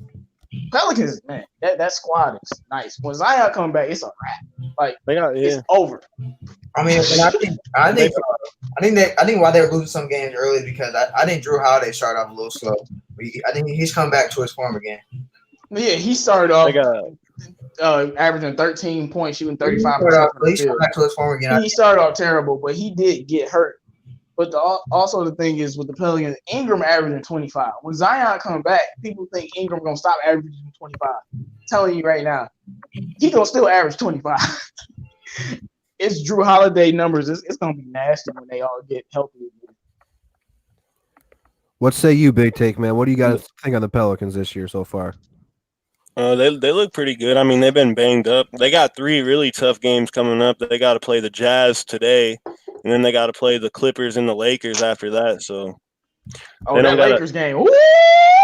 Yeah. So, I mean, have your popcorn ready for that one. And I also heard something about Zion. Zion's really going to take his time with this comeback. So there's really no telling when he's going to be back. But they're a really good team, man. Brandon Ingram is a beast, and I got to say I slept on him these past couple of years, man. Brandon Ingram is nice. J-Mo, I'm surprised. I told you so. Well, yeah. I told people Brandon Ingram's gonna be beast. Yeah, but I was just worried about his health. But hey, he looked healthy. No, I was worried about the blood clots until they said that it wasn't that serious and he recovered and he got cleared to play this year. That's when I'm like, oh yeah, he's gonna have a breakout year. But the Pelicans do have Achilles heel. Their coach is trash. So we'll see how far they can get with that coach. Because I honestly, looking at what AD went through, I kind of feel like if he had a better coach, he would have. Alvin Gentry is a trash coach, bro. Like he's not a good coach, man. But I'm like, AD probably could have went further if he had a better coach. He's like a poor man's Mike D'Antoni, basically. No, like Alvin Gentry is literally a slightly better version of I call him the Black Lou Walton. Like he's the Black Lou Walton, bro. Like They That's literally just know wrong. each other, and they're literally from the same coaching tree, so it makes sense. So Yeah, they're it's giving like up. that. But I think they got some tough games coming up. I think they could beat the Jazz tonight, but the Lakers, I can't wait. And the That's Clippers the game winning. too. That's the game of the year for me. They play the Clippers tomorrow, so a back-to-back Jazz Clippers, that ain't easy. Well, yeah, they do. I mean, they beat the Clippers already. I don't think they'll beat them again, though. And Kawhi probably ain't I don't think they'll play. beat them twice. But All right, let's transition back to the Pistons. We're going to do one more topic, and then we're going to open up the floor for questions. We'll save the other topic for next week.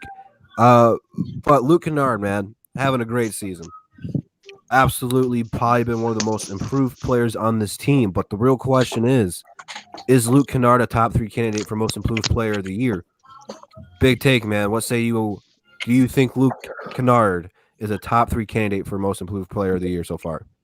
Oh yeah, I think he's got to be. Luke has been balling out. He's had multiple 20-point games. He's even been passing the ball pretty well these past couple games. So I think he's definitely got to be in the top 3 candidates. I personally haven't really sat down and thought about that at this point, but so I wouldn't know who else to consider. But yeah, I think he's definitely got to be up there. I mean, he's balling out. He can definitely score the ball, and that was my point last year. I don't know why we didn't put him in the starting lineup last year when we just couldn't score the ball at times, and that's what he provides. Look, you can look at his numbers across the board. They're all going up. It's not just points, assists, rebounds, all that stuff's going up right now. So it's not just points, although a big portion of who wins most improved player really is a jump in the points. So we'll have to watch that very closely. But I mean, numbers across the board are good. Yeah, I mean, he jumped in like 10 points. It's crazy. He's Usually balling. 10 point, even though whoever. Oh, you go ahead, J-Mo. I was gonna say usually whoever. I remember me and LB. Shout out to LB from TV. We were talking about Luke Kennard, and he rookie season. I think Luke could average 18. Now I didn't think he could do that his rookie year. It took me to a second year where I'm like, this dude could give us 18, 19 a night. He didn't get the opportunity. Got it now. He's averaging 19 a night. So it's a huge point jump, but I'm not necessarily surprised. Just like with Ingram. So yeah, I was gonna. Oh yeah. Are you saying he's a top 3 for most improved, J-Mo? Yeah, I think the top 3 right now. The first one is going to be funny, but Luka Doncic. I don't think they would give it to him, but the man went from averaging 20 to averaging 29, 9, and 10. Like that's crazy. I think Brandon Ingram. I'm not gonna lie. You said what? I think Siakam could win it again. What is he averaging? He's averaging crazy numbers again. He's averaging crazy numbers. Somebody please go look up what he's averaging because I don't know. Or Ingram I too, got bro. you. Ingram. I got you. I was about to say the top 3 candidates to me is Ingram, Luka, and Luke Kennard right now. It depends on what Siakam is averaging, but Luke Kennard been balling. He's shooting. Siakam's averaging 25, bro. 25? Yes. I did say I think he was going to average 23 points a game. So, He I mean, averaged 25, like that's not a 10-point jump. last year. Ingram jumped up for 18 to 25, just like Siakam. But Mhm. what Ingram has been doing, like the eye test is just Yeah, for sauce real. people. Like, He Siakam's can defend, a little bit too. different. Yeah, he can play defense. I think Luke Kennard's top 3. CA3, man, is Luke Kennard a top 3 candidate for most improved player of the year so far?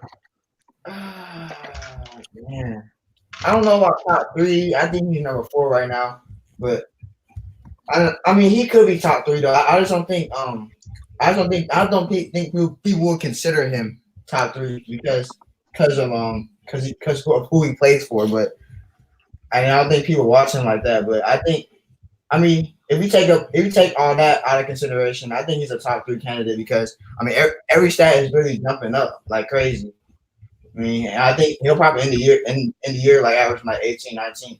So, I mean, I would say if he does that, I think he's a top 3 candidate for sure. I think it's a no-brainer. He's a top 3 candidate right now. So, yeah. And why do you think that? Why do I think that? I mean, look where this team has been at. I mean, without having a point guard, he's had to step up. He's been put into a role he's not really comfortable with. He hasn't been the main point guard, but he has ran plays for the Detroit Pistons. His numbers jumped up, rebounds jumped up, assists jumped up. I think a key factor in doing this, I don't remember who said it in the chat, but I was going to say it, the Pistons have to win games in order to do so. The Raptors last year won games. They won the finals. Siakam got I mean, I think he was a lock to win it last year anyway, but it helps you when you win games to win awards. So if we start winning games, people are going to be like, man, why are the Pistons doing so good? Outside of Blake Griffin and Derrick Rose, it's going to be because Luke Kennard's averaging 18 plus points a game. And it's about narrative too, because just like you said, even though D'Lo was balling, we knew all last year Siakam would win.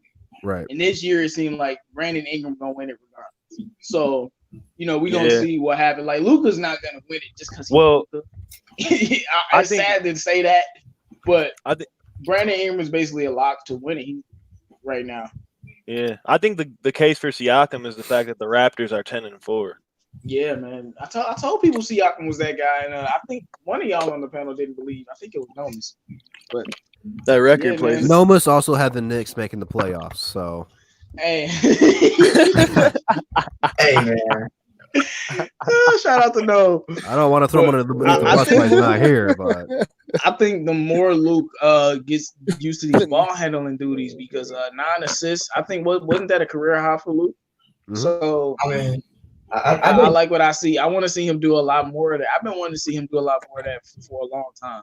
I mean, I think Brandon Ingram's a lock, though. I mean, I saw a stat yesterday. It said that Brandon Ingram has more 20-point games already than he had all of last year. Yeah, he's also got a bigger role. So I mean, that's part of being most improved players, being put in the right position and getting lots of opportunities. And right now, Ingram's getting it. And right now, like you just said, the Pelicans have won 5 out of the last 7. So right now they're winning. So it's all good over there. Benjamin Vo said Blake Griffin and Reggie for Drew Holiday and Ingram. I say I want Lonzo. Yes, sir. But, if they give us Drew, I'm not going to be upset. But I'd rather have Lonzo's because we need a point guard. Drew Holiday is not a point guard. We need a point guard. Ingram is Ingram. But it would be better to sign Ingram in the offseason because he's going to be a free agent. The Pelicans, didn't sign him. So he's going to be a free agent. And I say, be like, yeah, Ingram, we'll give you the super bag. Just come over here to the Pistons. Get Blake out of here, trade him to the Pelicans, try to get Lonzo and like Josh Hart. Maybe get Nikhil Alexander Walker or something. Hey, Pelicans got so many assets, man. I think we should trade with them. They got so many assets. They got All right, peeps, if you guys cannot read, if you're on your phone or if you're at work or whatever you're doing on this Saturday, on the screen now, we are now answering questions from the peeps in the chat. So if you got a question for me, Big Take, CA3, or JMO, go ahead and put it in there. If you guys do not direct it to a person, it will go to the whole panel. So go ahead and type away your questions in the chat right now. I know you guys have been bugging. I know you guys got trade rumors. You guys got ideas. Cannot wait to answer them and see what you guys want to take this conversation because it's going to be a good one, man. So this is your time to shine in the chat while we're waiting for some of those. Where did everyone go who hit me up to be on Above the Rim? No one responded to me. One person did, said he was at a tournament. So if you guys want to be on Above the Rim next week, you guys have to hit me up on either Instagram or Twitter. You guys can hit up JMO, CA3, or Big Take. We'll get you on the show if you want to be on the show.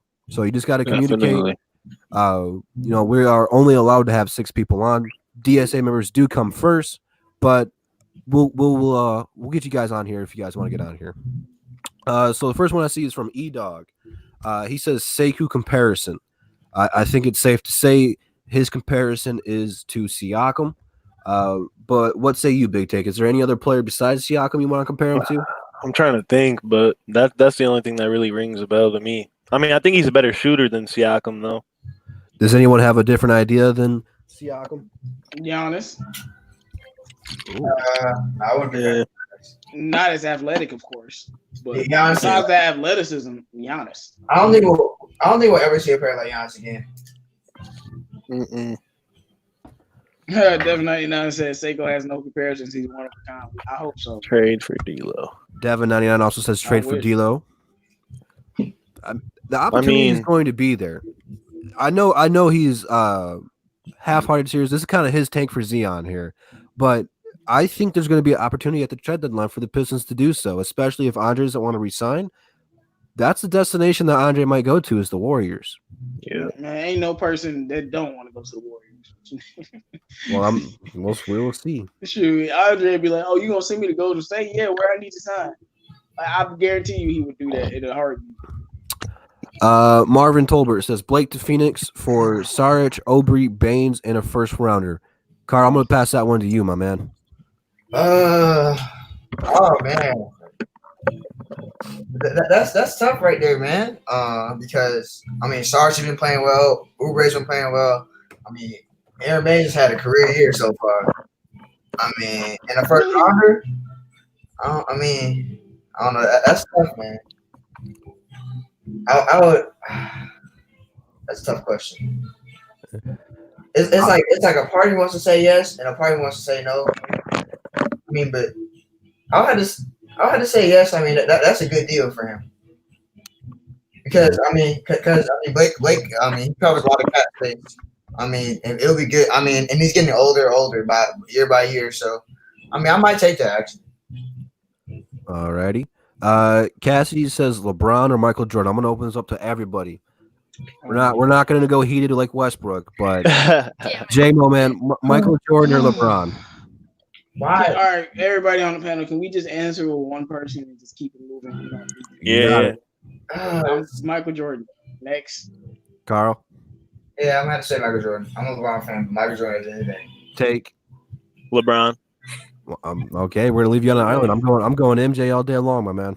All right, let's keep moving. Like, man, he tried to get it started. He tried to start a debate. Not doing no Jordan LeBron debate, even though it'd be really fun right now. I mean, I'll always say this, man, for the rest of my life. LeBron is a more talented player, but Jordan will always have a better legacy. And that's just LeBron is the most talented player I've ever seen, but Jordan, bro. I just try to look at it. There's nothing else to say, bro. Yeah. But he said, why is that even a question? Hey, it's a question for a reason. Brian in year 17 looking like an MVP. That's why it's a question. But yeah, they're just two different play styles, you know. I mean, yeah. Comparing Michael, there's ways you can comparing break Michael it down. and LeBron is like comparing Stafford and Lamar Jackson. I mean, like, Right. I can. Like, what are you doing? Like, why would you compare two people who are complete opposites? But you know, it is what I think it they're is. definitely the two best of all time. But LeBron plays more like Magic Johnson and Larry Bird. Like, that's his style of game. They're not just out there scoring points. They're getting boards and rebounds. LeBron does everything. MJ's a scorer. So, I mean, complete two different comparisons. I never personally liked it. But Gleeman Circus is asking, does Sekou have trouble finishing around the rim? And I responded with a no. No. And no. Sekou don't. I don't know what Sekou has a problem with. Because I ain't seen him play. I've only seen good things. We don't know. Like, I don't know if he can dribble well enough on the NBA level. I know he can shoot. I don't know if he can play defense. I know his problem is it's his defense. Dwayne Casey likes Thon Maker too much. That's his problem. Exactly. Because that too. With what we seen from Sekou in preseason and the summer league and Grand Rapids Drive, he a baller. He can score, he can shoot the ball, he can play some defense, he can rebound, and he can pass. So I don't know what he can't do because we haven't seen him. I wish I had a better answer for you, but I don't. Cortez, Canada, how did those 18 shots go down last night, Drew? Actually, they went down pretty smooth. I can't complain. It could have been worse. It could have been better. All in all, I'm here today. Let's see. Cake batter, I don't know. Is if you're asking how to spell it, it's Sekuo. Let's see. Gleeman Circus also says, I'd take Bird over LeBron. That's me. You're on an island with that, but it's a lot of people that feel that way. I like the respect on Bird though, but yeah, facts. I don't think Bird's a better shooter. LeBron's more dominant and athletic. I mean, it's very similar to the early Luka versus early Bron conversation. That's true. I think prime, Bron's a better defender. I think it's closer than what we're making it, but no, it's close. If you look at any player, this is the thing. It's very close, but I just don't like when people say that. Like, Bron's better. Suck it up. It's close, but he's better. Same thing with Jordan. As of now, until Bron career, we gonna have to see. Bron career has to finish first. What we talking about now? We love Bron, not better than Jordan. And it's just simple. So I feel the same way with Larry Bird. I think Magic is more of a discussion, but I feel the same thing when it comes to Larry Bird. LeBron is the greatest small forward ever. Period. It's hard to argue that. Let's see. Dominic Davis. Do you think we make a power move in free agency or the trade market this offseason? If so, then who? Big take. I'm going to pass this one to you to start off, and we're going to pass this one all the way around. I don't think so. Just because when do the Pistons ever make a big move in free agency? I mean, I don't see a player really wanting to come here. There's nothing here for them. Dang, that was a sunny day. Like that was a sunny. I mean, day, I'm just being brutally honest. You're not wrong. You treating us like we the Charlotte Hornets. We got championships. I mean, bro. Like, I know, but I'm saying, we haven't won a playoff game in like 12 years. So I mean, why would a player want to come here? Where's that Stephen A. clip when you need it, man? You're not wrong, but you didn't have to say it. You didn't have to say it. I was like, oh my god. Hey, sometimes we gotta I would be say honest. on that point, no, I don't think we're gonna do anything. But as I've said this whole show, go get Brandon Ingram. The man's gonna be a free agent. Open up the biggest bag he wants. I don't care what he wants. Give it to him. The dude is gonna be a superstar. I keep telling y'all, I've been saying it for 2 years. That dude is it. We get him by any means necessary. Because he's gonna be the only. To me, he's gonna be the best free agent in the market. Everybody else is all signed up. Like he'll probably be the best player. So you go get him. But they wouldn't. If he keeps playing the way he's playing right now, I think the value for him and the demand for him is going to skyrocket. Of course, man. Brandon Ingram, man, they're gonna be salivating, chomping at the bit. I don't think the Pelicans are going to let him go anywhere though. I don't think they'll trade him. I would like Ingram on the Bulls. I don't think it's their choice. It's Ingram's choice. Like, what if Zion come back? Ingram still average 25, but Zion's still the guy. What if he like, you know what? I want my own squad. I'm a guy. I'm the guy because Ingram can be the best player on the championship team. I think so. He'll have fun. He might not want to play with Zion. He might want his own show. That's facts. We'll have to wait and see, I guess. Right. Hopefully, Lonzo can make everything work and have everybody happy. But I could see Ingram leaving. Ingram to me doesn't come off as that guy who wants to have his own team. He seems very cool, flow and stuff. Like I don't think he's gonna step on anyone's toes or anything like that. I think him and Zion can coexist. No,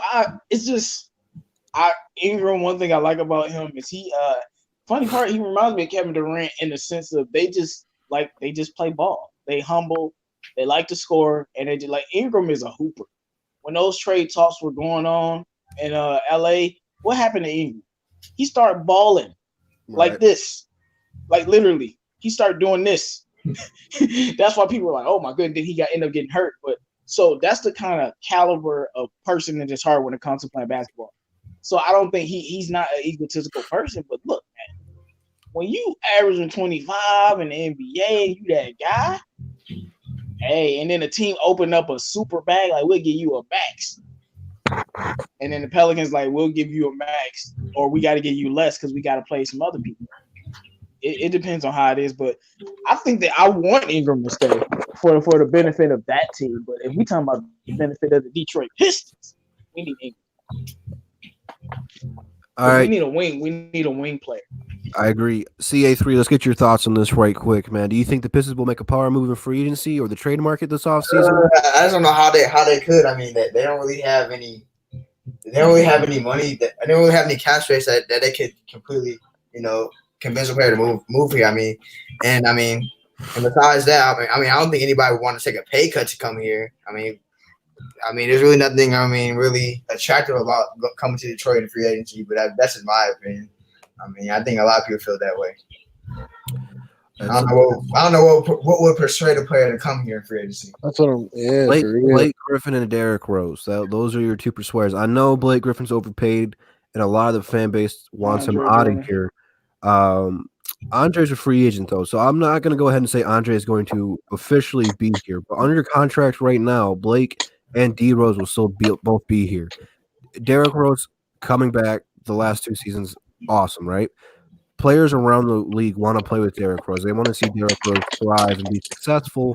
The NBA has a brotherhood. They all root for one another. I think Blake Griffin and Derrick Rose are really your two main recruiters. Dwayne Casey, not the best coach, not the worst coach, but he's a player-friendly coach. Players like Dwayne Casey, unless you're Christian Wood, who doesn't get playing time. He probably doesn't like Dwayne Casey too much right now. But players respect Dwayne Casey. They like him. It's a good environment to be around. You hear a lot of trade rumors around these players, but at the end of the day, they don't get moved. There is a lot of drama on this team with the trade rumors and stuff, but a lot of it is just not true. The Pistons do what every team does. They take phone calls. They listen to what teams are offering, and if it's not good, they're not doing it. They're not just trying to trade people to trade people. At the end of the day, they're trying to win games. Are they on the right path? Well, I don't know. The biggest incentive would be winning a playoff series. Right. Do that, plenty of people want to come here. Exactly. So you have success. Or a game. I mean, or a game, but I want a playoff series because y'all asking why would they want to come here? Well, if you win a playoff series, they go, oh, we're building something. And here's the thing, man. Detroit fans, they can be some of the most brutal, but they can be the most loving. If you come to Detroit and you win a playoff series, you will be loved in Detroit for forever.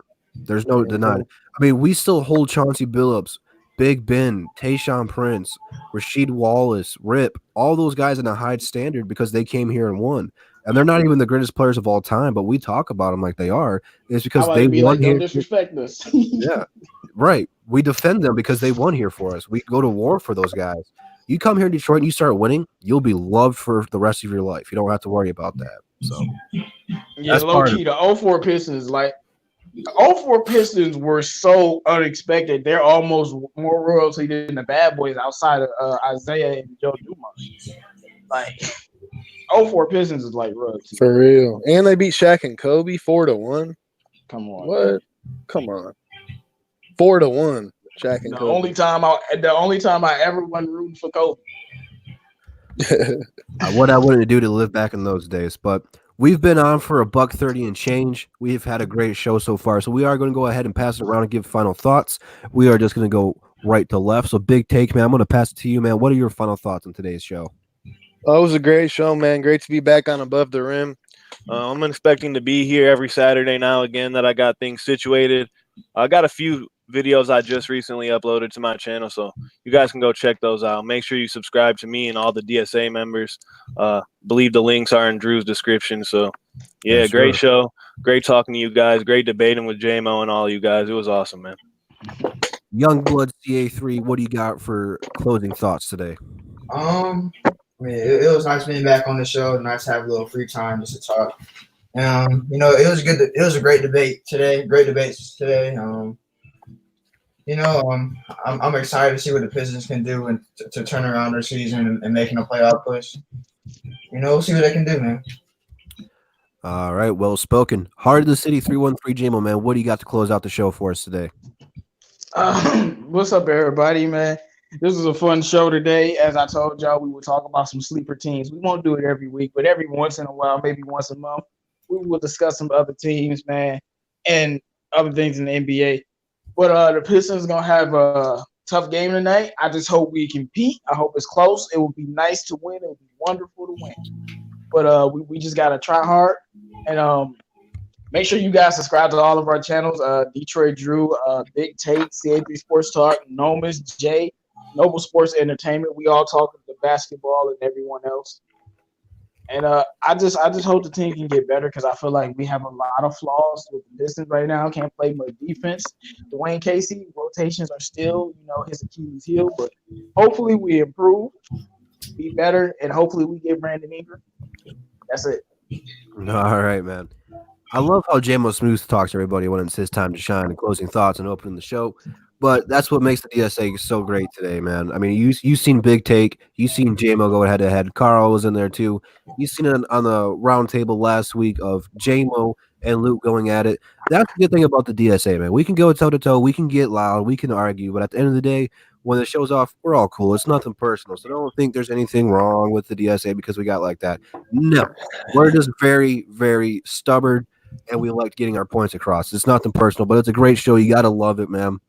I'm glad you guys are passionate about basketball because if you guys weren't passionate about basketball, this show would suck. And this show is really good. Right. So I'm glad to have all you guys here on the show. I appreciate you guys coming on the show. So thank you. That being said, next time I go live during the Pistons game, I am not doing the shot game. That is just way too much. I'll find something else to do, but I'll make it entertaining, man. Because that was, even though it sucked, it was a lot of fun. And you guys came out and supported it. So we'll do something next time I go live. I'm not sure when that's going to be. It's not going to be today. But we'll find that out. Tomorrow, DSA's got you covered for the Lions post and pregame. Good, bad, or ugly. I know if we lose, J-Mo might be coming onto the show with a plastic bag over his head trying to kill himself because pretty no, much not me. The coaching staff. Man, I forgot about the Lions tomorrow, man. Cause we suck so much. Dang, you done forgot. Dang, we at that point in the season where we don't even remember the games on. Man, hey, no, you better not forget this week. This is gonna be the only win we get for a while. So I know we played unless Adrian Peterson runs all over us for old times. Hey, it's very, very possible. I heard Geis is back though. Hey man, I don't care, man. I don't care who they got. We better win this game. That's the way I feel. Like $7.99, man. How you gonna say go Redskins and got Darius Slay for profile? tank for Chase Young. Look, I don't believe in tanking, but if a miracle we got Chase Young, I don't believe in tanking. I don't want to tank. But if we could get Chase Young, man, if we could trade up for Chase Young, it would be great. But we ain't gonna be that bad. Well, with that being said, it's another great show from the DSA. Tune in tomorrow for all your football news. You can talk about your Chase Young. You can talk about whoever you want to talk about tomorrow. But for the rest of the day, enjoy it before the Pistons game comes on because I have a feeling this is going to be a very, very bad game. But who knows? With that being said, we'll see you guys next Saturday, 1 p.m. right here. Don't miss out. Make sure you hit that notification bell so you don't miss it. We'll see you guys Saturday. Peace.